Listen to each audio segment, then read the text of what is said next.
नमस्कार, स्वागत है आपका डीबी लाइव ब्रेकिंग में। मैं हूं समीर आत्मज मिश्र और मेरे साथ हैं अमलेंदु उपाध्याय। महाराष्ट्र की राजनीति गर्माती जा रही है और राजनीति में अब जो तमाम नारे भारतीय जनता पार्टी के नेताओं की ओर से दिए जा रहे हैं, उनका विरोध न सिर्फ महायुति में यानी एनडीए गठबंधन में हो रहा है, बल्कि अब भारतीय जनता पार्टी के नेताओं के भीतर भी एक नारे की काट के रूप में दूसरे नारे को पेश किया जा रहा है। जी हां, हम बात कर रहे हैं उत्तर प्रदेश के मुख्यमंत्री योगी आदित्यनाथ के उस चर्चित नारे की, जिसमें उन्होंने कहा है कि बटेंगे तो कटेंगे। हर चुनावी रैली में इस नारे का जब से उन्होंने इजाद किया है तब से वो हर जगह इसका प्रचार कर रहे हैं, हर अपनी चुनावी सभा में इस बात का जिक्र कर रहे हैं।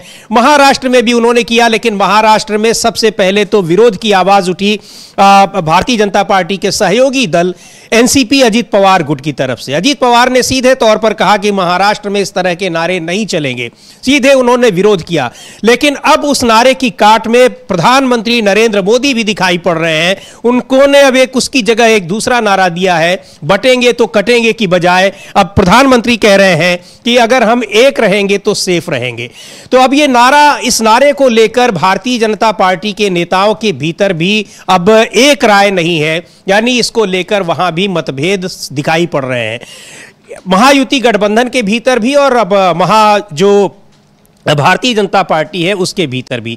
इसके क्या कारण है, ऐसा क्यों हो रहा है? ये पार्टी के भीतर बड़े नेताओं की अंदरूनी खींचतान है या फिर वोट बैंक की राजनीति, वोट बैंक की जरूरत? इन सारे मुद्दों पर हम बात करेंगे, लेकिन बड़ा सवाल यही है कि आखिर भारतीय जनता पार्टी के नेता भी अब उत्तर प्रदेश के मुख्यमंत्री योगी आदित्यनाथ के नारे का समर्थन क्यों नहीं कर रहे हैं, और समर्थन तो छोड़िए, विरोध में क्यों उतर रहे हैं, उसके पैरेलल दूसरे नारे क्यों गढ़ रहे हैं। और दूसरी तरफ उत्तर प्रदेश में तो इस जो भारतीय जनता पार्टी की जो दूसरी बड़ी राजनीतिक पार्टी है समाजवादी पार्टी, वो नए नए नारे इसे लेकर आ रही है। लेकिन एक बार हम सुनेंगे कि किस तरह से ये जो नारे पर भारतीय जनता पार्टी के नेता खुद ही बटे हुए हैं, बटेंगे तो कटेंगे बात करने वाले पार्टी के नेता आपस में ही इस नारे को लेकर बटे हुए हैं, उस पर जो विपक्षी पार्टियां हैं उनका क्या कहना है। संजय राउत को हम सुनेंगे, शिवसेना के नेता हैं। संजय राउत क्या कह रहे हैं और किस तरह से इस नारे को प्रधानमंत्री नरेंद्र मोदी ने दूसरी तरह से पेश किया है, यानी उस नारे के बिल्कुल काट में एक दूसरा नारा दिया है। वहां बंटने की बात हो रही है और यहां एक होने की बात हो रही है, जबकि विपक्षी पार्टियों के नेता भी लगातार एक होने की बात कर रहे हैं। तो पहले सुन लेते हैं कि संजय राउत ने क्या कहा इस नारे पर। लेकिन ये आपको ये बता दें कि महाराष्ट्र में इस नारे को लेकर भारतीय जनता पार्टी के भीतर भी अब एक बड़ा विवाद बनकर खड़ा हो रहा है। प्रधानमंत्री नरेंद्र मोदी खुद उस नारे से अलग दिखाई पड़ रहे हैं और उत्तर प्रदेश के मुख्यमंत्री योगी आदित्यनाथ अपनी सभी सभाओं में उसका जिक्र कर रहे हैं, जोरदार तरीके से कर रहे हैं। और महायुति के जो दूसरे साथी हैं वो पहले ही इसके विरोध में खड़े हो गए हैं। पहले सुन लेते हैं संजय राउत का बयान। संजय राउत ने क्या प्रतिक्रिया दी है भारतीय जनता पार्टी के नेताओं के बीच जो इस नारे को लेकर जो बातें हो रही हैं, जो बंटवारा हुआ है। इस प्रकार की बयानबाजी करने की नौबत प्रधानमंत्री पर क्यों आ रही है? बटेंगे तो कटेंगे नहीं चला, बटेंगे तो कटेंगे लोगों ने फेंक दिया हमारे यहाँ।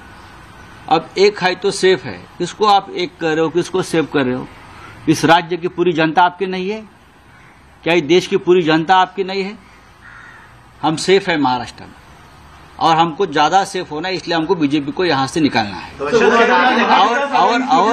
और आप आने से ही महाराष्ट्र में हम अनसेफ हो जाते हैं, क्योंकि हमको मालूम है आप यहां आकर लोगों को भड़काएंगे, दंगे के लिए एनकरेज करेंगे, बटेंगे और कटेंगे जैसी घोषणाएं देंगे।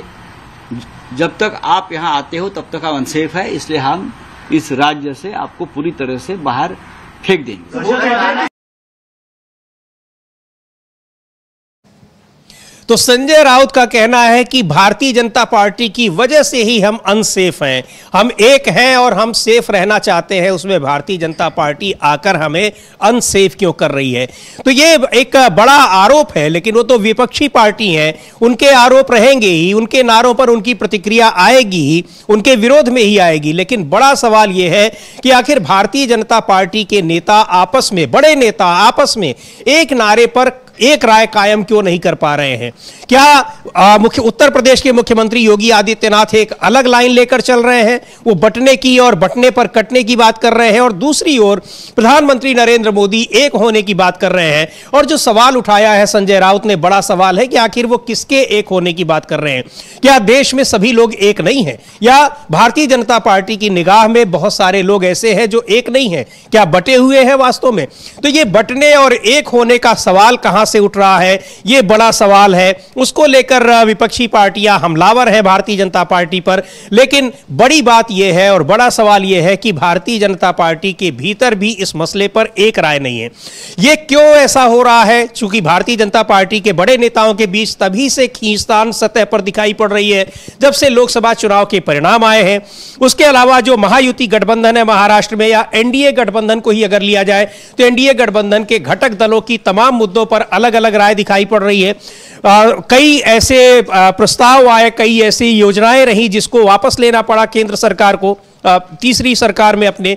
तो ये महायुति गठबंधन हो या एनडीए गठबंधन, चूंकि एनडीए गठबंधन ही महाराष्ट्र में महायुति है, उसके अपने घटक दलों के नेताओं के बीच में एक राय नहीं है।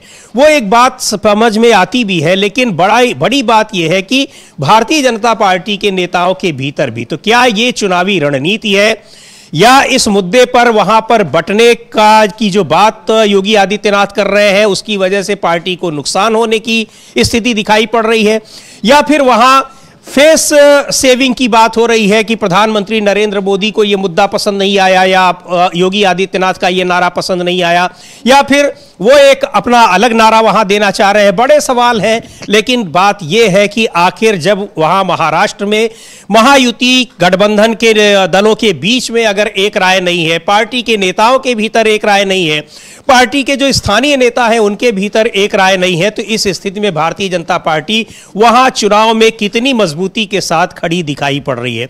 सरकार में जिस तरह से सरकार बनी है और जिस तरह से 2.5 साल सरकार चली है, उसे लेकर वहां सवाल पहले ही उठ रहे हैं। तमाम मुद्दों पर सरकार घिरी हुई है, और प्रधानमंत्री नरेंद्र मोदी ने जिस तरह से सरकार का बचाव किया, सरकार की तारीफ की, और कांग्रेस शासित राज्यों में वो जो जन कल्याणकारी योजनाओं को रेवड़ी कहकर बता रहे हैं, उसके विरोध में अब जो कांग्रेस शासित राज्य है उनके मुख्यमंत्री उतर आए हैं। आज कांग्रेस शासित 3 राज्यों के मुख्यमंत्रियों ने एक प्रेस कॉन्फ्रेंस की है मुंबई में। उस प्रेस कॉन्फ्रेंस में हिमाचल प्रदेश के मुख्यमंत्री सुखविंदर सिंह सुक्खू भी मौजूद रहे, कर्नाटक के deputy CM DK Shivakumar भी मौजूद रहे, और रेवंत रेड्डी जो कि तेलंगाना के मुख्यमंत्री हैं वो भी रहे। क्या कहा है डीके शिव कुमार ने, एक बार हम सुनते हैं। लेकिन ये इस मुद्दे पर जो प्रधानमंत्री का बयान है और प्रधानमंत्री ने जो ये नारा दिया है योगी आदित्यनाथ के नारे के विपरीत, उसको लेकर अब भारतीय जनता पार्टी के नेताओं में उसका बचाव करने कैसे किया जाए, इसे लेकर काफी उथल पुथल मची है। पहले सुनते हैं डीके शिव कुमार ने किस तरह से प्रहार किया है प्रधानमंत्री नरेंद्र मोदी ने जो जन कल्याणकारी योजनाओं के लिए रेवड़ी शब्द का इस्तेमाल किया है। Here myself, Telangana Chief Minister Mr. Revant and Himachal Chief Minister Mr. Sukkhu, all 3 of us here to explain and show what we have committed, what we had promised, what we have delivered. I was shocked to hear that the BJP allies had given a big advertisement, a false advertisement yesterday. Today I have come here not only to show what we have delivered. I have come here to invite all the 3 parties, the BJP, the NCP and the Shiv Sena leaders who are running this government. Mahayuti. Huh? Mahayuti. Mahayuti leaders to invite them to Karnataka, and I am ready to send about 33 Volvo buses to all the districts to send their leaders, and I am ready to arrange about some 8 special aircrafts will be arranged by the Karnataka Pradesh Congress Committee to all of them to come to meet and to see what we have promised, what we have developed, what we have delivered, and how the people of Karnataka has been benefited out of our 5 guarantees. This तो Maharashtra Congress party ने 5 guarantee की बात की थी और ये बता रहे हैं डीके शिव कुमार के हमने जिन राज्यों में चाहे कर्नाटक हो, चाहे हिमाचल प्रदेश हो या तेलंगाना, जो हमने चुनाव से पहले वादे किए थे उन वादों को हम पूरा कर रहे हैं और कल्याणकारी योजनाओं को जिनको हम पूरा कर रहे हैं उनका वादा हमने चुनाव से पहले किया था। तो तमाम मसले ऐसे हैं जिस पर इंडिया गठबंधन हावी दिखाई पड़ रहा है, एनडीए गठबंधन पर, महायुति पर, और महायुति के भीतर जिस तरह से उथल पुथल मची हुई है, भारतीय जनता पार्टी के भीतर उथल पुथल मची हुई है, उसको काफी बैलेंस करने की कोशिश की जा रही है। क्या की जा रही है, इस तमाम जानकारी के साथ अमलेंदु जी हैं। अमलेंदु जी, किस तरह से अब ये जो चाहे वो इंडिया गठबंधन के घटक दलों के नेताओं का इस तरह का हमला हो और बीजेपी के भीतर अब जिस तरह से जो चीजें चल रही हैं, तो उसके बचाव में कैसे अब महायुति वहां पर काम कर रहा है? देखिए, महायुति असल में अब अंदरूनी उनके अंदर संघर्ष बढ़ता जा रहा है महायुति में, और एक तरीके से जो बटोगे तो कटोगे जो नारा दिया गया था वो नारा जो है वो वहाँ भारतीय जनता पार्टी को उल्टा पड़ता हुआ दिखाई पड़ रहा है। नौबत ये आ गई है कि बटोगे तो कटोगे के नारा देने वाले आपस में ही बट गए इस नारे पर ही। यानी प्रधानमंत्री नरेंद्र मोदी अब कह रहे हैं एक है तो सेफ है, और योगी जी कह रहे हैं कि बटोगे तो कटोगे। तो इसको अच्छा, वहाँ पोस्टर भी लग रहे हैं बीजेपी की तरफ से, बटोगे तो कटोगे। तो ऐसा नहीं है कि बीजेपी बटोगे तो कटोगे नारे से एकदम अलग हो रही है, लेकिन वहाँ 2 फाड़ इसमें होते जा रहे हैं बीजेपी के अंदर भी और एनडीए में। अजित पवार खुलकर कह चुके हैं कि इसको महाराष्ट्र ने अस्वीकार कर दिया है, और ये इस तरीके की चीज़ें जो हैं ये साफ तौर पर जाहिर करती हैं कि अगर ये इस पर रहते तो प्रधानमंत्री को भी कहना चाहिए था कि बटोगे तो कटोगे, जबकि प्रधानमंत्री ने पहले कहा था इस बात को। समीर जी, पहले समर्थन किया था जब हरियाणा का चुनाव जीते थे, उसके तुरंत बाद कहा था इसको, लेकिन इसके बाद फिर एकदम से उन्होंने पलटी मारी और फिर एक है तो सेफ है करके नारा उन्होंने दे दिया है। और इसको फिर उन्होंने वहाँ से जब गए थे गुजरात में केवड़िया सरदार पटेल की प्रतिमा पर, वहाँ से उन्होंने इसको दिया था। इसको लेकर बहुत सारे सवाल उठाए। जो कांग्रेस के नेता उदित राज हैं, उन्होंने भी कहा है कि बीजेपी के नारे बटेंगे तो कटेंगे, पर अजित पवार ने कहा है कि ये महाराष्ट्र में नहीं चलेगा। इससे पता चलता है कि वे महायुति में शामिल दल एक दूसरे के खिलाफ हैं। महायुति में बड़ी अंदरूनी लड़ाई है, यह एक भयंकर लड़ाई है। पीएम मोदी को बताना चाहिए कि बीजेपी के नारे का क्या मतलब है। ये कांग्रेस की तरफ से पूछा गया है, यानी इनकी तरफ से उदित राज जो कांग्रेस के नेता हैं, उन्होंने प्रधानमंत्री नरेंद्र मोदी से सीधा सीधा पूछा है कि आप बताइए इसका मतलब क्या है, और अजित पवार जो कह रहे हैं इस पर आपको क्या कहना है। ये है दूसरा। समीर जी, जिस तरीके से प्रधानमंत्री नरेंद्र मोदी ने जाकर के जो ट्वीट किए थे, लगातार 5 ट्वीट किए थे धड़ाधड़, एक वापस भी उनको एक जो डिलीट करना पड़ा था, उनके उस ट्वीट के जवाब में आज कांग्रेस के 2 मुख्यमंत्री और एक उप मुख्यमंत्री, यानी 2 मुख्यमंत्री तो हिमाचल प्रदेश के सुखविंदर सिंह सुक्खू और तेलंगाना के रेवंत रेड्डी और कर्नाटक के deputy chief minister DK Shivakumar, ये मुंबई में थे और तीनों ने ज्वाइंट प्रेस कॉन्फ्रेंस की और न्योता दिया महायुति और प्रधानमंत्री नरेंद्र मोदी को कि आप आइए कर्नाटक में और हिमाचल में और तेलंगाना में और देखिए कि हमने क्या काम किया है। इधर राहुल गांधी ने भी एक ट्वीट करके प्रधानमंत्री नरेंद्र मोदी को खुली चुनौती दी है कि आइए आप हमारे राज्यों में आकर देखिए हमने क्या काम किए हैं और इस पर बहस हो जाए। अब प्रधानमंत्री बहस तो करेंगे नहीं, मल्लिकार्जुन खड़गे ने भी चुनौती दी थी कि आप बहस कीजिए, आइए इस पर खुले, आप जहाँ कहिए वहाँ कहिए, आप कर्नाटक में आके बेंगलुरु में कहिए वहाँ कीजिए, दिल्ली कहिए तो मैं दिल्ली आ जाऊँ, वहाँ आप बहस कर लीजिए, बहस कीजिए। लेकिन प्रधानमंत्री उस बहस से भाग गए और अपना ट्वीट भी उन्होंने एक डिलीट कर दिया। तो अब ये जो बटोगे जो कटोगे था, जो बटोगे तो कटोगे, ये एक तरीके से देखा जाए वो प्रधानमंत्री नरेंद्र मोदी के लिए अब मुसीबत बनता जा रहा है, बीजेपी के लिए मुसीबत बनता जा रहा है, क्योंकि इसको लेकर 2 फाड़ नजर आ रहे हैं साफ तौर पर महाराष्ट्र में। इधर एक सूचना ये है समीर जी कि अब बीजेपी ने जिस तरीके से नुकसान हुआ, जैसा कि संजय राउत का कहना है कि ये इससे पलट गए, बटोगे तो कटोगे, उनको समझ में आ गया कि इसका नुकसान हो रहा है बीजेपी का। अब इन्होंने दूसरी चीज़ें शुरू कर दी हैं। एकनाथ शिंदे जो मुख्यमंत्री हैं और उनकी शिवसेना है, वो वंचित बहुजन अघाड़ी के अध्यक्ष जो प्रकाश अंबेडकर, उनसे कल रात मिले हैं, ये खबर आई है। हालांकि उस पर उन्होंने सफाई भी दी है एकनाथ शिंदे ने कि हर चीज़ को, हर मुलाकात को राजनीतिक नज़रिए से ना देखें। प्रकाश अंबेडकर मेरे अच्छे मित्र हैं, हाल ही में उनकी एंजियोप्लास्टी हुई थी, इसलिए मैं उनका हालचाल जानने आया था। उन्होंने मुझे बताया कि भाई ठीक है, मैं कल से अपना चुनाव अभियान शुरू करेंगे। ये एक शिष्टाचार मुलाकात थी। अब राजनीति में 2 व्यक्तियों की समीर जी शिष्टाचार मुलाकात नहीं होती है, उसके कुछ ना कुछ राजनीतिक मायने होते हैं। जैसे प्रधानमंत्री नरेंद्र मोदी ने खड़गे जी को फ़ोन किया था तो वो शिष्टाचार का फोन नहीं था। उसके बाद उन्होंने जिस तरीके से ट्वीट किया उसको लेकर, और उससे समझा जा सकता है कि वो किस तरीके से एक व्यंग था। तो यहाँ अब ये बातें शुरू हो गई हैं कि भारतीय जनता पार्टी और महायुति जो है वो समझ चुके हैं कि खेल खत्म है महाराष्ट्र में। तो पिछले दरवाजे से इस तरीके की चीज़ें की जा रही हैं कि अब प्रकाश अंबेडकर से मुलाकात, अब प्रकाश अंबेडकर कुछ नुकसान पहुँचाएं, राज ठाकरे नुकसान पहुँचाएं, कि अजीत पवार जो है वो कुछ सेंध लगाएं, इस तरह की चीज़ें शुरू हो गई हैं। जी बिल्कुल, इस तरह की चीज़ें शुरू हो गई हैं, लेकिन बड़ी बात यह है और बड़ा सवाल यह है, भारतीय जनता पार्टी के लिए एक मुश्किलों भरा सवाल भी है कि भारतीय जनता पार्टी के भीतर ही अब जिस तरह से नारों का खेल हो रहा है, नारों की काट एक दूसरे की सामने आ रही है।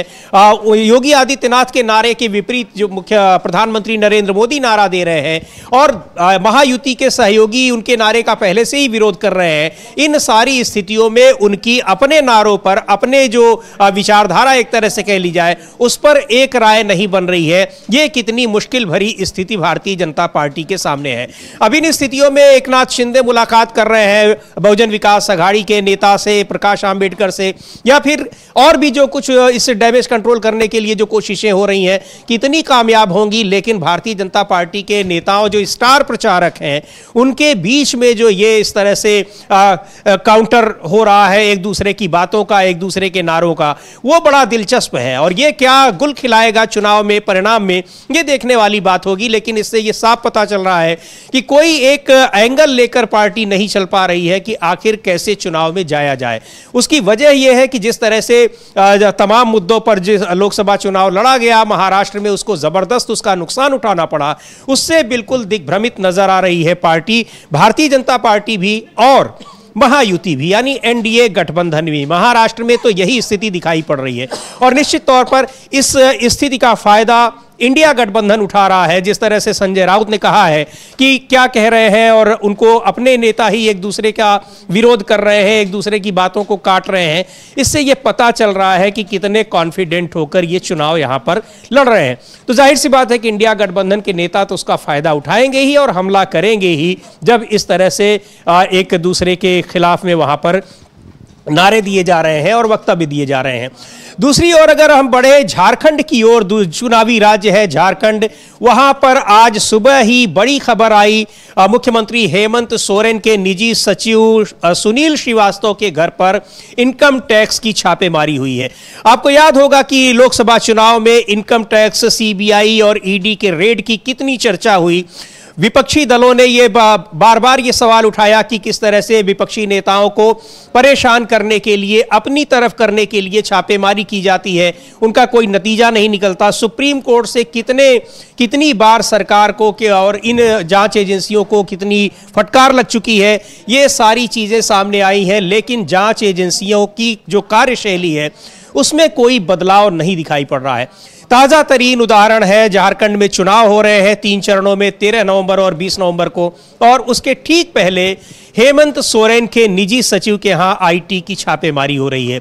और इस छापेमारी को लेकर हेमंत सोरेन ने एक बड़ा लंबा ट्वीट किया है। उसके अलावा जो पार्टी के तमाम नेता हैं उन्होंने इसको लेकर बातें कही हैं। लेकिन जो इंडिया गठबंधन के जो घटक दल है उनकी तरफ से भी इस छापेमारी की तीखी प्रतिक्रिया जताई गई है इस पर।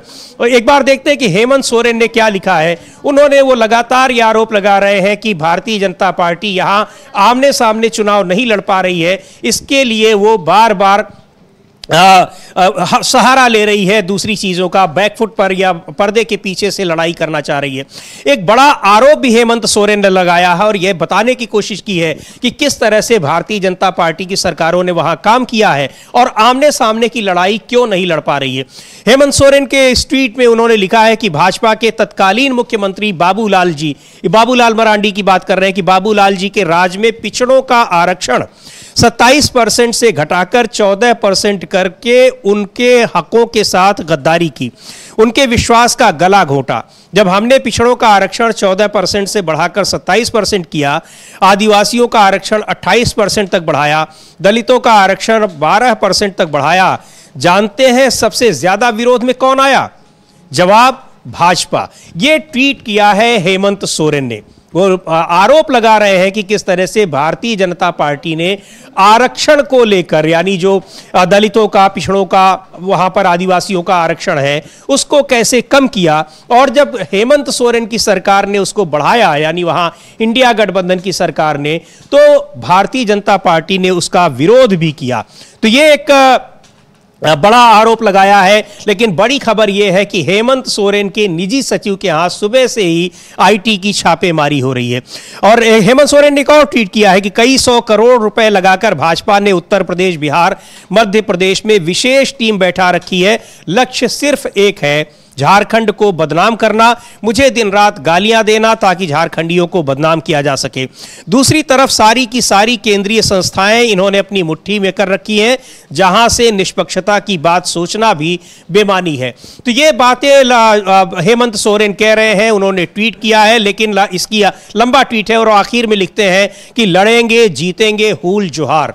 ये बात उन्होंने कही है, यानी इन सारी चीजों के बावजूद कॉन्फिडेंट है कि चुनाव जीतेंगे। तो ये हेमंत सोरेन के निजी सचिव सुनील श्रीवास्तव के यहाँ जिस तरह से सुबह से ही आईटी, इनकम टैक्स डिपार्टमेंट की छापेमारी हो रही है, उस पर पूरा इंडिया गठबंधन उनके साथ दिखाई पड़ रहा है। और केंद्र सरकार पर, यानी भारतीय जनता पार्टी पर आरोप लग रहे हैं कि जांच एजेंसियों का किस तरह से वो दुरुपयोग कर रही है।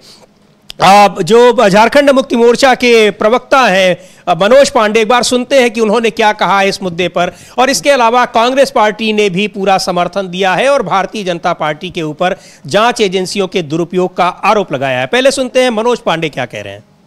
देखिए, ईडी है या इनकम टैक्स से कुछ पता नहीं, लेकिन किसी केंद्रीय एजेंसी की है, ठीक है, क्या कुछ मिलता है, क्या आउटपुट आता है, अब उसका इंतजार किया जाए चुनाव में। लेकिन वही मैं बता रहा हूँ कि जो ये वक्त है, ये संवैधानिक एजेंसियों पर उंगलियां इसलिए उठती कि कौन सा वक्त है, आपको करना था तब चुनाव प्रक्रिया रहा की तैयारी। माननीय मुख्यमंत्री के वरीय आप सचिव, उनकी सहभागिता है चुनाव प्रबंधन में है, बहुत सारे जिम्मेवारियां वो निभा रहे हैं, और उस समय उनको इस तरह की उनके साथ परेशानी पैदा करना कहीं न कहीं केंद्रीय एजेंसियों को कटघरे में खड़ा करते हैं। तो क्यों ऐसा काम करते हैं, किसके इशारे पर करते हैं, उसके पीछे मंशा क्या है? शरीर में दुरुपयोग कहा जाए, बिल्कुल। देखिए, पूरे देश, राष्ट्रीय स्तर पर ये बातें हैं।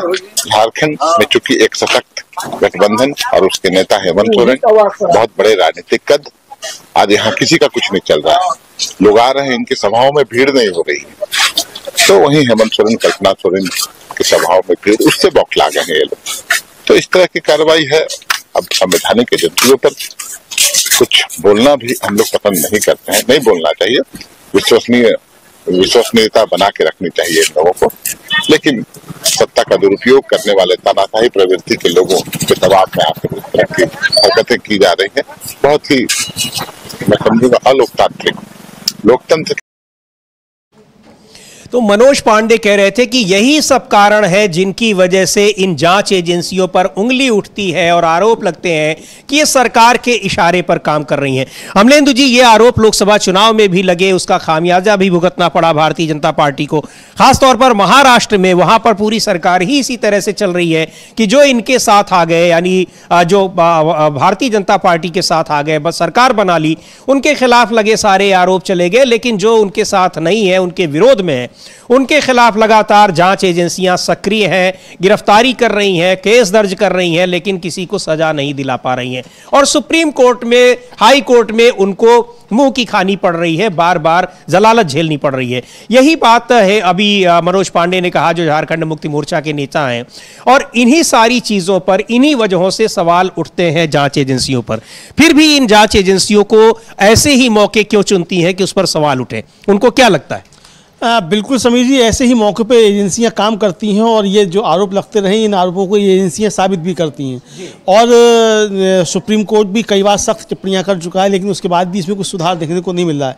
हेमंत सोरेन का मसला ही जिस तरीके से था, जिस तरीके से उनको जेल भेजा गया, उसके बाद फिर उनके पास कुछ निकला नहीं, एजेंसियों के पास कुछ बरामद नहीं कर पाया। अरविंद केजरीवाल का मसला था, उनको भेजा गया, लंबे समय तक जेल में रखा गया, मनीष सिसोदिया को रखा गया, सत्येंद्र जैन को रखा गया, और आज तक एक पैसे की बरामदगी नहीं हो पाई है। और अभी तक वो साबित भी नहीं कर कर पाए कि क्या हुआ क्या नहीं हुआ। तो इसको लेकर आरोप लगते रहते हैं और हेमंत सोरेन ने इस पर जबरदस्त सवाल उठाए हैं, इंडिया गठबंधन ने भी सवाल उठाए हैं। और ये तो समीर जी विपक्ष आशा कर ही रहा था कि चुनाव शुरू हो गया तो अभी तक एजेंसियां आई क्यों नहीं है, तो उसके लिए विपक्ष भी तैयार था पहले से, तो एजेंसियां पहुंच चुकी हैं, तो इसका मतलब कि चुनाव चल रहा है। जब आप समझ लीजिए कहीं एजेंसियों की कार्रवाई हो रही है तो समझ लीजिए कि कहीं चुनाव है। तो अब ये होने लगा, जैसे वो उनका राहत इंदौरी का शायद शेर था ना कि वो सरहद पे तनाव है, देखो कहीं चुनाव है।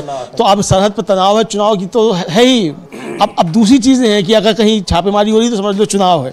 तो इस तरीके से मतलब एक तरीके से कहा जाए उपहास बना के केंद्रीय एजेंसियों का बीजेपी ने रख दिया है। इस तरीके के आरोप विपक्ष की तरफ से लगाए जाते हैं समीर जी। और इस आरोप लगाए जा रहे हैं और जो हेमंत सोरेन के निजी सचिव हैं उनके घर पर इनकम टैक्स की छापेमारी सुबह से हो रही है, सुनील श्रीवास्तव, और इसके खिलाफ कांग्रेस पार्टी ने भी इससे बहुत तल्ख प्रतिक्रिया दी है। कांग्रेस पार्टी का भी कहना है कि इस तरह से ये विपक्षी नेताओं को परेशान करने का जो तरीका है वो लगातार जारी है। भारतीय जनता पार्टी, केंद्र सरकार ने उससे कोई सीख नहीं ली है। इस मुद्दे पर सुप्रीम कोर्ट भी कई बार जांच एजेंसियों को लताड़ लगा चुका है, जांच एजेंसियों की आलोचना कर चुका है, अपनी कार्यशैली को बदलने के लिए कह चुका है, हिदायत दे चुका है, लेकिन कार्यशैली बदलती नजर नहीं आ रही है। अब इनकम टैक्स आगे आ गया है, ईडी तो अभी वहां नहीं पहुंची है, लेकिन ईडी पहले तो पहुंची ही चुकी है। हेमंत सोरेन गिरफ्तार हो चुके, मुख्यमंत्री पद भी उन्हें छोड़ना पड़ा, बाद में फिर उनको जमानत मिली सुप्रीम कोर्ट से, फिर मुख्यमंत्री बने। अब वहां आईटी यानी इनकम टैक्स ने प्रवेश किया है, अपनी एंट्री दी है, और इनकम टैक्स ने हेमंत सोरेन के निजी सचिव के यहां छापेमारी की है। कांग्रेस के प्रवक्ता है झारखंड में राकेश सिन्हा, वो क्या कह रहे हैं इस छापेमारी को लेकर, सुनते हैं उन्हें। सर, मुख्यमंत्री के पीएस सुनील श्रीवास्तव के घर पर सेंट्रल एजेंसीज की कार्रवाई चल रही है, इसको कैसे देख रहे हैं? देखिए, इस कार्रवाई को हम यह मानते हैं कि भाजपा पूरी तरह बौखला गई है। विधानसभा का चुनाव में हार भारतीय जनता पार्टी को सामने दिख रहा है, तो ये कभी विपक्ष के नेताओं के ऊपर, कभी विपक्ष के नेताओं के जो पीएस हैं उनके ऊपर, जो उनके समर्थक हैं उनके ऊपर आईटी और ईडी का रेड करवा करके एक भय का माहौल भारतीय जनता पार्टी उत्पन्न करना चाहती है। और उन्हें यह लगता है कि इस भय से हम डर जाएंगे, और जो चुनाव में भारतीय जनता पार्टी पिछड़ रही है वो आईटी और ईडी का सहारा लेकर के वो चुनाव में आगे बढ़ना चाहती है। लेकिन राज्य की जनता भारतीय जनता पार्टी को पहले भी खदेड़ने का काम किया और इस बार के विधानसभा के चुनावों में भी पूरी तरह नकारने का काम करेगी। हम आईटी से, ईडी से डरने वाले लोग नहीं हैं, क्योंकि हम में सात्विकता है, और जिस व्यक्ति में सात्विकता होती है, जिन लोगों में सात्विकता होती है, वो ऐसे लोगों से डरा नहीं करते हैं। तो स्वाभाविक तौर पे ये डर का लाख माहौल खड़ा करें, हम उन डर के माहौल को चीर करके आगे बढ़ेंगे और ऐसे लोगों।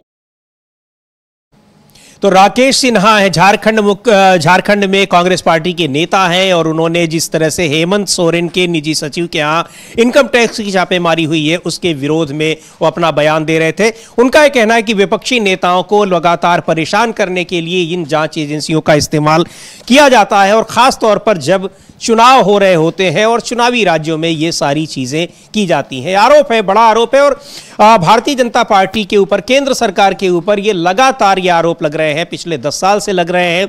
और केवल विपक्षी पार्टी के नेता ही आरोप नहीं लगा रहे हैं, बल्कि सुप्रीम कोर्ट भी लताड़ लगा चुका है जांच एजेंसियों की। कितनी बार वो आलोचना कर चुका है, अपनी कार्यशैली बदलने की हिदायत दे चुका है, लेकिन कार्यशैली उसी तरह से चल रही है जांच एजेंसियों की। इस बीच आज कांग्रेस पार्टी के नेता, leader of opposition Rahul Gandhi का झारखंड का दौरा है। झारखंड में चुनावी सभाओं को संबोधित करेंगे, लेकिन उससे पहले राहुल गांधी ने एक बड़ा ट्वीट किया है, महत्वपूर्ण बात कही है, और उन्होंने प्रधानमंत्री नरेंद्र मोदी को सीधे चुनौती दी है।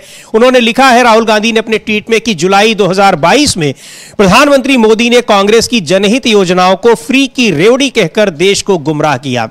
फिर भी वो कांग्रेस की गारंटियों पर ही अपनी पर्ची निकालकर देश में और हर प्रदेश में चुनाव प्रचार कर रहे हैं, और फिर कांग्रेस पर वादे पूरे न करने का मनगढ़ंत आरोप लगाते हैं।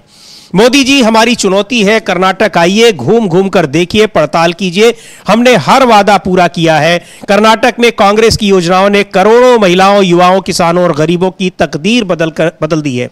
तेलंगाना और हिमाचल में भी हमने वादे पूरे किए हैं और अब महाराष्ट्र में भी इंडिया अपनी 5 गारंटियों से बड़े बदलाव लाने जा रहा है।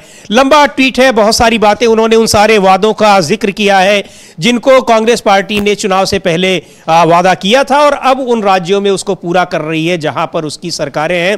थोड़ी देर पहले हमने सुना जो कांग्रेस शासित राज्यों के नेता हैं, मुख्यमंत्री हैं, वो भी महाराष्ट्र में, मुंबई में एक प्रेस कॉन्फ्रेंस कर रहे हैं। लेकिन झारखंड में रैली से पहले ये राहुल गांधी का ट्वीट काफी मायने रखता है और सीधे तौर पर प्रधानमंत्री नरेंद्र मोदी को चुनौती देता दिखता है।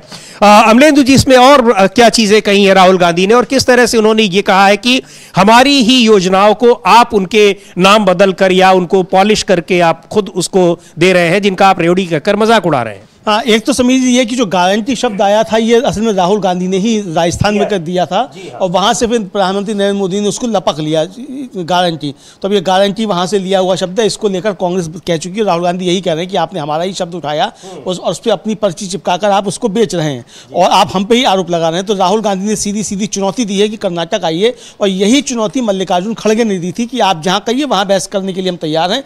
आपकी सरकार ने क्या किया, हमारी सरकारों ने क्या किया, हम इस पर खुली बहस को तैयार हैं। जगह बताइए, बहस कहाँ करनी है, हम आ जाएंगे, वरना आप बेंगलुरु आ जाइए। और आज डीके शिव कुमार जो डिप्टी चीफ मिनिस्टर हैं कर्नाटक के, तेलंगाना के मुख्यमंत्री रेवंत रेड्डी और हिमाचल प्रदेश के मुख्यमंत्री सुखविंदर सिंह सुक्खू, ये मुंबई में प्रेस कॉन्फ्रेंस कर रहे हैं। अभी भी उनकी प्रेस कॉन्फ्रेंस जारी है और इस प्रेस कॉन्फ्रेंस में तीनों नेताओं ने प्रधानमंत्री नरेंद्र मोदी और भारतीय जनता पार्टी को चुनौती दी है कि आप आइए और हमने जो काम किए उसको आकर देखिए। चूंकि आपको जानकारी नहीं है, आप देश की समस्याएं जो हैं और देश में जो काम हो रहे हैं उनसे आप अनभिज्ञ रहते हैं, आपको देश के बारे में कोई जानकारी नहीं थी, इसलिए आपको जानकारी लेना बहुत ज़्यादा जरूरी है। चूंकि आप लगातार हवाई यात्रा करते रहते हैं, चुनाव प्रचार में व्यस्त रहते हैं, तो आपको चीज़ों की जानकारी नहीं है। इससे पहले पवन खेड़ा हैं, कांग्रेस के प्रवक्ता हैं, उन्होंने की जब शुरुआत की प्रेस कॉन्फ्रेंस की, उससे पहले उन्होंने कहा कि बीजेपी इतने साल में अपनी लकीर लंबी तो नहीं कर पाई, लेकिन हमारी लकीर को छोटा करने की साजिश रचती रहती है। नरेंद्र मोदी, बीजेपी और उनका पूरा इकोसिस्टम हमारी सरकारों के बारे में हर रोज़ झूठ फैलाता है, लेकिन हमने निर्णय लिया है कि हम नरेंद्र मोदी के झूठ को बेनकाब करेंगे। ये पवन खेड़ा ने उसमें शुरुआत में कहा था। और इसी तरीके से डीके शिव कुमार ने कहा कि आइए, हमने क्या काम किए उसको देखिए। हम पूरे महायुति के नेताओं को दावत देते हैं कि कर्नाटक आइए और आकर देखिए। अब ये तो अब प्रधानमंत्री नरेंद्र मोदी और बीजेपी के ऊपर निर्भर करता है कि वो कर्नाटक जाते हैं कि नहीं जाते हैं, या हिमाचल जाते हैं कि नहीं जाते हैं, तेलंगाना जाते हैं कि नहीं जाते हैं। लेकिन अगर प्रधानमंत्री नरेंद्र मोदी के पास कुछ दस्तावेजी सबूत हैं कि कांग्रेस ने अपनी गारंटियों का पालन नहीं किया जो इन राज्यों में उसने दी थी, तो उनको निश्चित तौर पे सामने रखना चाहिए। और एक बार रुख करते हैं, अगर संभव हो तो हम सीधे रुख करते हैं जहां पर ये तीनों मुख्यमंत्री, 2 मुख्यमंत्री और एक डिप्टी चीफ मिनिस्टर, उप मुख्यमंत्री प्रेस कॉन्फ्रेंस कर रहे हैं मुंबई में। हिमाचल प्रदेश के मुख्यमंत्री सुखविंदर सिंह सुक्खू, तेलंगाना के मुख्यमंत्री रेवंत रेड्डी और कर्नाटक के deputy chief minister DK Shivakumar. एक बार ले चलते हैं आपको, लेकिन वहां पर वो चुनौती दे रहे हैं कि आप आइए और हमारे राज्यों में देखिए कि जो वादे हमने किए थे उसको किस तरह से हम पूरा कर रहे हैं। जो कल्याणकारी योजनाओं को जिनका आप मजाक उड़ाते हैं रेवड़ी कहकर, वो किस तरह से हमने लागू की है और उनका फायदा कैसे जनता को मिल रहा है। एक बार देखते हैं, प्रेस कॉन्फ्रेंस में सीधे चलते हैं। और हमारे गारंटीज के बारे में झूठ बोलना शुरू किए, तो मैं ये सोचा था मोदी जी ने झूठ बोलना नहीं छोड़े तो हम सच्चा बोलना भी नहीं छोड़ने वाले। इसीलिए आज मैं मुंबई आकर महाराष्ट्र के जनता को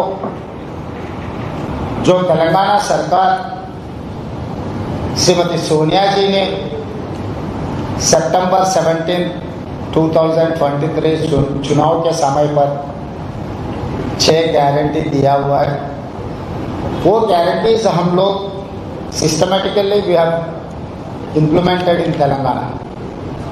इनके डिटेल्स महाराष्ट्र जनता के सामने रखने का मेरा जिम्मेदारी है। इसीलिए आज मुंबई कांग्रेस पार्टी ऑफिस में हम लोग एक प्रेस कॉन्फ्रेंस के माध्यम से हिंदुस्तान में सबसे ज़्यादा फार्मर्स सुसाइड महाराष्ट्र में हो रहा है। उसके बाद तेलंगाना था। तो किसानों के कर्जा माफी के वजह से पिछले सरकार ने जो बात दिया हुआ है, पिछले सरकार ने जो धोखा दिया हुआ है किसानों को, वो केंद्र सरकार या राज्य सरकार, तो ये बड़ी चुनौती दे रहे हैं कांग्रेस शासित राज्यों के मुख्यमंत्री और डिप्टी चीफ मिनिस्टर, उप मुख्यमंत्री। और राहुल गांधी ने भी चुनौती दी है कि आप आइए इन राज्यों में और देख कर जाइए कि किस तरह से कांग्रेस शासित राज्यों में जो वादे किए गए थे उनको किस तरह से पूरा किया जा रहा है, जो गारंटी दी गई थी उन गारंटीज को कैसे लागू किया जा रहा है। इसके अलावा कांग्रेस पार्टी के राष्ट्रीय अध्यक्ष मल्लिकार्जुन खड़गे पहले ही चुनौती दे चुके हैं, राहुल गांधी भी बहस की चुनौती दे चुके हैं। और जैसा अमलेंदु जी अभी कह रहे थे कि ये बहस की चुनौती प्रधानमंत्री नरेंद्र मोदी स्वीकार नहीं करेंगे और वो फिर उसी तरह से आरोप लगाएंगे। आज उनकी महाराष्ट्र में रैलियां हैं। अब इस समय लगातार उनकी 20 तारीख से पहले 20 तारीख को महाराष्ट्र में चुनाव है, उसके पहले ताबड़तोड़ रैलियां हैं। लेकिन वहां पर भी जिस तरह से सवालों के घेरे में है उनके नारे और उनकी जो वक्तव्य है, उनके बयान है, किस तरह से उत्तर प्रदेश के मुख्यमंत्री योगी आदित्यनाथ के बयान और प्रधानमंत्री नरेंद्र मोदी के बयान एक दूसरे के खिलाफ जा रहे हैं, उसकी काफी चर्चा हो रही है। लेकिन सबसे बड़ी खबर आज की यह है कि झारखंड के मुख्यमंत्री हेमंत सोरेन के निजी सचिव सुनील श्रीवास्तव के घर पर जिस तरह से आज इनकम टैक्स की छापेमारी चल रही है, सुबह से ही शुरू हुई है, उसे लेकर इंडिया गठबंधन के नेताओं ने कड़ा ऐतराज जताया है, अपनी प्रतिक्रिया दी है। इंडिया झारखंड मुक्ति मोर्चा के नेताओं ने भी उस पर प्रतिक्रिया दी है और कांग्रेस पार्टी ने भी सख्त ऐतराज जताया है, आरोप लगाया है कि चुनाव के ठीक पहले ये अब भारतीय जनता पार्टी की कार्यशैली है कि वो जांच एजेंसियों का सहारा ले रही है। हेमंत सोरेन कह रहे हैं कि वो पीछे से आमने सामने की लड़ाई नहीं लड़ पा रही है, राजनीतिक लड़ाई, इसलिए वो बैकडोर से वार कर रही है, परेशान करने का काम कर रही है। लेकिन झारखंड मुक्ति मोर्चा की सांसद महुआ माझी कहती है यही काम केंद्र सरकार ने लोकसभा चुनाव में भी किया था, उसको हार का सामना करना पड़ा और अब विधानसभा चुनाव में भी वो कर रही है, उसको हार का सामना करना पड़ेगा। क्या कहा है महुआ माझी ने, सुनते हैं।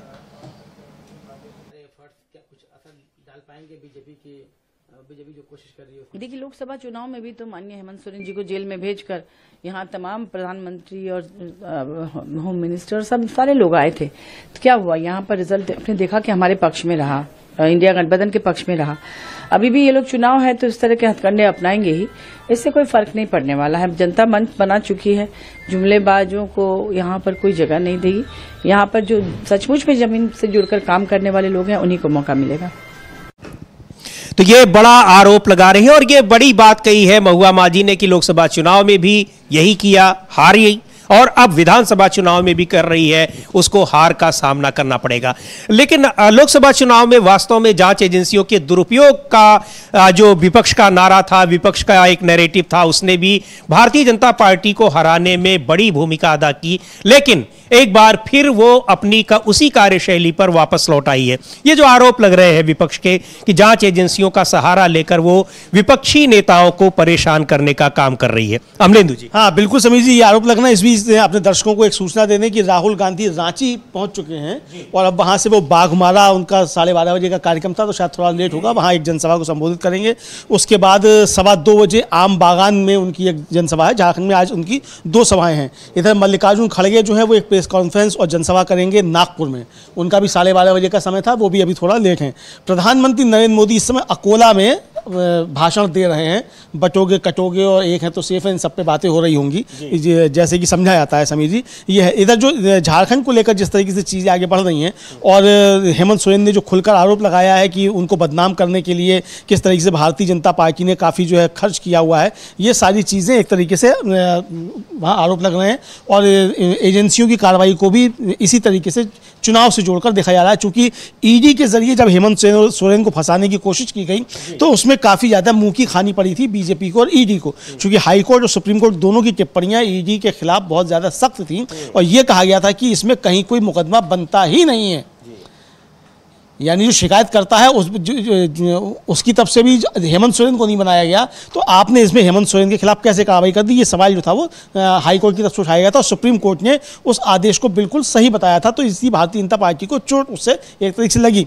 तो अब ये जिस तरीके से चीज़ें आगे बढ़ रही हैं, तो अब ये देखा जा सकता है कि किस तरीके से हेमंत सोरेन वहाँ लगातार चुनौती दे रहे हैं और हेमंत सोरेन ने फिर चुनौती दी है कि आप पीठ पीछे बार क्या करते हैं, सामने आकर मैदान में लड़िए और हम झारखंडी हमने लड़ना नहीं छोड़ा है। एक लंबा चौड़ा ट्वीट जो हमने उनका सुनाया था, उस ट्वीट को एक बार फिर देखते हैं और उसमें एक ये तमाम बातें कही हैं। और आप याद करिए अमलेंदु जी, वही चीजें राहुल गांधी ने कही थी कि हमारी छवि खराब करने के लिए सैकड़ों करोड़ रुपए भारतीय जनता पार्टी खर्च कर रही है। हेमंत सोरेन ने भी वही बात कही है कि उनकी छवि खराब करने के लिए किस तरह से दुष्प्रचार किया जा रहा है। और बड़ी बात यह है जो ये ट्वीट आज सुबह का है कि आरक्षण के मुद्दे पर जिस तरह से हेमंत सोरेन ने भारतीय जनता पार्टी को घेरा है, झारखंड में जो पिछली सरकार रही भारतीय जनता पार्टी को, उन्होंने लिखा है कि भाजपा के तत्कालीन मुख्यमंत्री बाबूलाल जी के राज में पिछड़ों का आरक्षण 27% से घटाकर 14% कर उनके हकों के साथ गद्दारी की, उनके विश्वास का गला घोटा। जब हमने पिछड़ों का आरक्षण 14% से बढ़ाकर 27% किया, आदिवासियों का आरक्षण 28% तक बढ़ाया, दलितों का आरक्षण 12% तक बढ़ाया, जानते हैं सबसे ज्यादा विरोध में कौन आया? जवाब भाजपा। यह ट्वीट किया है हेमंत सोरेन ने। सीधे तौर पर आरोप लगा रहे हैं कि किस तरह से दलितों, पिछड़ों, आदिवासियों का आरक्षण खत्म किया, कम किया। और जब इंडिया गठबंधन की सरकार आई, हेमंत सोरेन मुख्यमंत्री बने, उन्होंने उसको बढ़ाया, तो भारतीय जनता पार्टी ने उसका विरोध किया। और सीधे तौर पर मुख्यमंत्री का नाम लेकर बाबूलाल मरांडी का यह आरोप उन्होंने लगाया है, जो उस समय बीजेपी के मुख्यमंत्री थे। आरक्षण के मुद्दे पर पहले से ही भारतीय जनता पार्टी घिरी हुई है। महाराष्ट्र में हो चाहे झारखंड में हो, उससे पहले चाहे लोकसभा चुनाव में हो, आरक्षण को लेकर उस पर जो आरोप लगे उसका उसे लोकसभा चुनाव में भी नुकसान उठाना पड़ा। और अब आरक्षण के मुद्दे पर हेमंत सोरेन का यह ट्वीट और यह आरोप बहुत ही मायने रखता है। हमले जी बिल्कुल बहुत मायने रखता है, आरक्षण को लेकर भी और एजेंसियों की कार्रवाई को लेकर भी। और एजेंसियों की कार्रवाई पर जो उन्होंने ट्वीट किया था, उसमें आखिर में उन्होंने कहा कि खैर अगर इन्हें लगता है कि ये सब करके ये मुझे तोड़ देंगे, तो ये जान लें कि इन सब के बावजूद मैं झुकूंगा नहीं। झारखंडी लड़ना नहीं भूले हैं और हमेशा अन्याय के खिलाफ लड़ते रहेंगे, लड़ेंगे, जीतेंगे, हूल जोहार। ये कहना है हेमंत सोरेन का बीजेपी को चुनौती देते हुए। और उनका कहना है कि कई सौ करोड़ लगाकर भाजपा ने उत्तर प्रदेश, बिहार, मध्य प्रदेश में विशेष टीम बैठा रखी है। लक्ष्य सिर्फ एक, झारखंड को बदनाम करना, मुझे दिन रात गालियां देना ताकि झारखंडियों को बदनाम किया जा सके। अब समीर जी, ये झारखंड की अस्मिता जैसे झारखंड में मुद्दा बनती जा रही है, महाराष्ट्र की अस्मिता महाराष्ट्र में मुद्दा बनती जा रही है, और निशाने पर गुजराती हैं, यानी गुजराती बंधु प्रधानमंत्री नरेंद्र मोदी और अमित शाह जो हैं वो निशाने पर। और दोनों जगह ये आरोप लग रहे हैं कि गुजराती लोग जो हैं, गुजराती व्यापारी जो हैं, वो किस तरीके से अतिक्रमण कर रहे हैं और सारे राज्य के संसाधन और व्यापार छीनकर गुजरात ले जाए जा रहे हैं। ये महाराष्ट्र में भी मुद्दा है और झारखंड में भी मुद्दा बन गया है। अब आज जिस तरीके से आयकर की कार्रवाई हो रही है, बताया जाता है कि आयकर की कार्रवाई, अभी तक ये स्पष्ट नहीं है कि किस विभाग की है, लेकिन समझा जा रहा है कि आयकर विभाग की ये कार्रवाई हो रही है। इसको लेकर के भी सवाल हो रहा है कि भाई अभी तक ये एजेंसियां आई क्यों नहीं थी, जबकि चुनाव शुरू हुए काफी दिन हो चुके। तो ये उम्मीद की जा रही थी कि एजेंसियां आएंगी ही आएंगी, क्योंकि चुनाव शुरू हो गया है। अब ये समझा जा सकता है समीर जी कि जो विपक्ष आरोप लगाता है कि एजेंसियों का दुरुपयोग किया जाता है विपक्ष के नेताओं को बदनाम करने के लिए, तो ये साफ समझ में आ रहा है। जी बिल्कुल, और यही बात कही है झारखंड मुक्ति मोर्चा के जो नेता हैं मनोज पांडे, एक बार उनको सुनेंगे। उनका भी यही आरोप है कि चुनाव के पहले विपक्षी नेताओं को परेशान करने की आदत है इस तरह से। हालांकि परेशान कोई नहीं होगा, लेकिन भारतीय जनता पार्टी या केंद्र सरकार इन एजेंसियों का दुरुपयोग इसी तरह से करती है ताकि विपक्षी नेताओं को परेशान किया जा सके, चुनाव से ठीक पहले उन्हें परेशान किया जा सके और इस तरह की छापेमारी की जाए। भले ही उसके पीछे कोई तथ्य ना हो, कोई सबूत ना हो, और बाद में उन्हें कोर्ट में, सुप्रीम कोर्ट हो चाहे हाई कोर्ट, उन्हें जलालत भी झेलनी पड़ती है। मनोज पांडे को सुनते हैं, झारखंड मुक्ति मोर्चा के नेता हैं, और जो हेमंत सोरेन के निजी सचिव के घर पर जो छापेमारी की जा रही है उस पर उन्होंने क्या कहा है। देखिए, ईडी है या इनकम टैक्स से कुछ पता नहीं, लेकिन किसी केंद्रीय एजेंसी की है। ठीक है, क्या कुछ मिलता है, क्या आउटपुट आता है, अब उसका इंतजार किया जाए चुनाव में। लेकिन वही मैं बता रहा हूँ कि जो ये वक्त है, ये संवैधानिक एजेंसियों पर उंगलियां इसलिए उठती कि कौन सा वक्त है। आप आपको करना था तब चुनाव प्रक्रिया रहा है की जा रही है। माननीय मुख्यमंत्री के वरीय आप सचिव, उनकी सहभागिता है चुनाव प्रबंधन में है, बहुत सारे जिम्मेवारियां वो निभा रहे हैं और उस समय उनको इस तरह की उनके साथ परेशानी पैदा करना कहीं न कहीं केंद्रीय एजेंसियों को कटघरे में खड़ा करते हैं। तो क्यों ऐसा काम करते हैं, किसके इशारे पर करते हैं, उसके पीछे मंशा क्या है? शरीर में दुरुपयोग कहा जा रहा है। बिल्कुल, देखिए पूरे देश राष्ट्रीय स्तर पर ये बातें हैं। झारखंड में चूंकि एक सशक्त गठबंधन और उसके नेता हेमंत सोरेन बहुत बड़े राजनीतिक कद, आज यहाँ किसी का कुछ नहीं चल रहा है, लोग आ रहे हैं, इनकी सभाओं में भीड़ नहीं हो रही है। तो वहीं हेमंत सोरेन, कल्पना सोरेन की सभाओं में भीड़, उससे बौखला गए हैं ये लोग। तो इस तरह की कार्रवाई है। अब संवैधानिक एजेंसियों पर कुछ बोलना भी हम लोग पसंद नहीं करते हैं, नहीं बोलना चाहिए।